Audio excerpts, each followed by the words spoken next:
Hey guys, and welcome back to another episode of Food School Smarter, Stronger, Leaner podcast on a mission to inspire a world where food makes us better.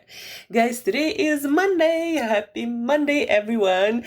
It's a new day, new beginning of the week. It's time to get after things that are important to you, because if not on Monday, then when? Guys, on Monday, it's becoming a tradition that I'm trying to bring to you something that will inspire, that will motivate your better eating habits. I want you to look closer at your plate and to be more mindful about food eating choices every day, because guys, nutrition is everything. Nutrition provides building blocks for the hardware, your body, your brain, everything in you. The hardware that makes your software, like your brain, deliver amazing or mediocre work.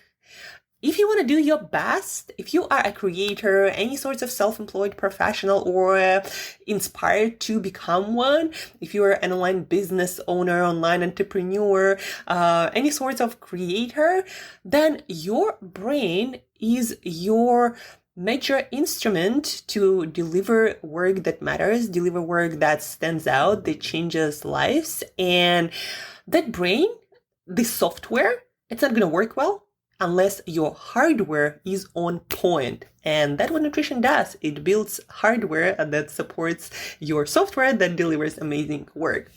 Guys, today, this Monday, I want to share with you a bite of another podcast that I had a pleasure to be a guest of.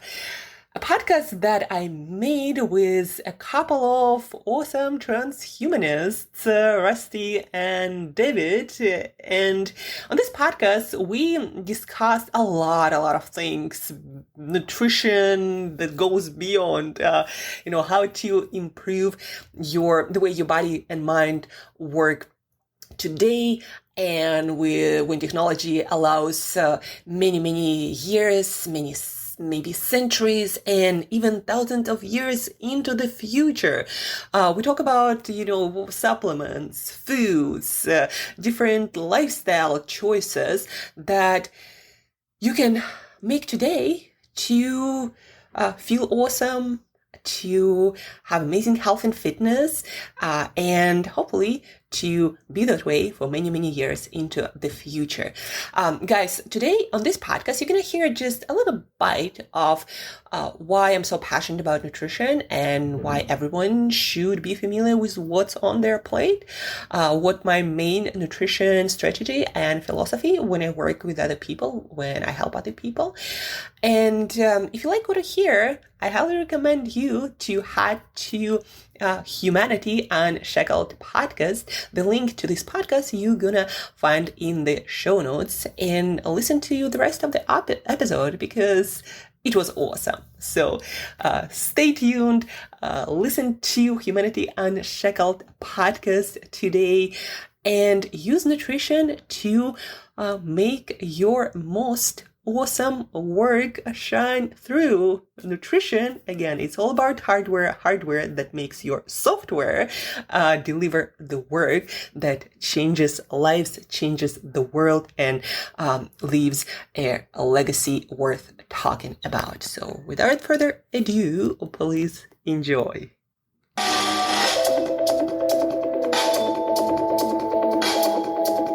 Hello and welcome to Humanity Unshackled, the show that explores ways to release us from our biological, intellectual, societal, and indeed gravitational prisons. Throughout this series we have been, and will continue to, define some of the marvellous concepts put forward in this most expansive and labyrinthine set of philosophies and technologies that come under the banner of transhumanism. There is no end to the subject matter, and certainly there is no ceiling to the possibilities. Some of the solutions are, as you might expect, reliant upon fantastic technologies that we may only be able to conceive of in collaboration with the rapidly evolved and far-flung intelligences of the AI that we ourselves have created, naively or otherwise.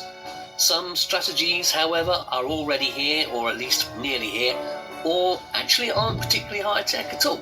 Some strategies that could well prepare you for the future involve taking advantage of all the science that has gone before us already. According to our next guest, we have a lot to draw upon. I'm Rusty Burridge, and with me is the erudite and determined futurist David Wood. And he and I will be talking with Angela Shurina, who is in some sense a kind of a prepper. Really? Angela has an agenda to live forever, with or without the technological watershed that most transhumanists are trying to facilitate. I would say that both David and I are optimists, and Angela's more of a pragmatist.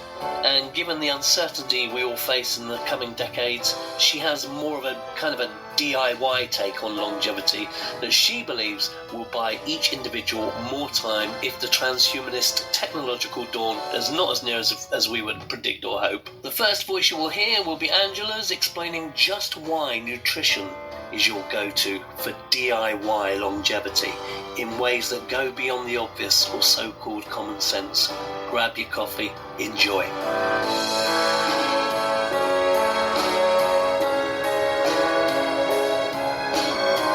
What we do once in a while doesn't affect us all that much, but what we do habitually every single day, that really shapes our lives and ourselves.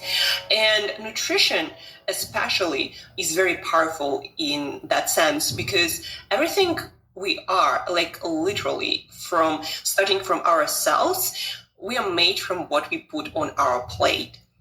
And it's not just fuel, food is not just fuel, it's what we are, literally. Like every single thought, emotion, how we move, how we perceive the world, it all depends on the quality of nutrition, of food, of what we put on our plates.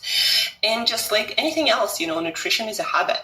What you, learned when you were a kid, when you were a teenager, what you learned from your parents, it all becomes a habit, a part of us, a part of our lifestyle, and that keeps shaping ourselves and our lives. And that's why I'm so passionate about nutrition and nutrition habits and helping people to change those. Looking at your blog, your listening to your podcast and reading a bit of your literature, you seem to have navigated a way that doesn't fall into the normal traps of keto, vegan and paleo, and you don't seem to be like a kind of a unilateral nutritionist, but more focused on almost like presence of mind, sort of like metering and measuring exactly what you're eating when it's time to eat.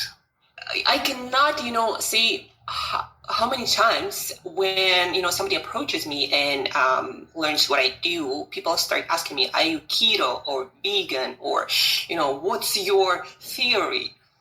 And you're right, I don't have any theories. I consider myself more of a scientist, a nutrition scientist. And so as any scientist, I don't really have my favorite theories. I try to use the data and to the best of my ability make my judgment about food, about what every individual or myself should do based on that data and what goals I myself or my clients have. And based on that, I try to make the best judgment. Should this person eat more plants, more animal foods? What kind of animal or plant foods should this person eat based on their goals and on their health condition? And so I can't really afford to have favorites like I used to when I was younger, but I think with age, we all develop more balanced approach to life. At least that's the hope. And so I tried, keto and plant-based, and it was vegan and paleo, and I did keto for 6 years, and I had my theories. But then I realized it all depends on the context in every person's life. Like, where is this person with their health and fitness? What are their goals? And how nutrition can help them to become more of who they want to be, build life that they want to live. And so, I don't have favorites. I try to use the best approach that suits that specific person in that specific situation. One thing I'm aware of is that, everybody wants a magic bullet for some of the crimes they've committed against their body. And I have experienced a lot of luck and a lot of payoff for good behavior after very bad behavior. Can you look at Jabba the Hutt? Can you look at somebody who really has been abusive and bring about some kind of reversal, if they're obviously not like too terminal? Basically, I'm saying, have you executed some miracles or helped people to execute miracles in themselves? Want to hear the rest of the story? Then head to Humanity Unshackled podcast following the link in the show notes. And guys, thank you for tuning in. And as usual, till next time, eat better daily.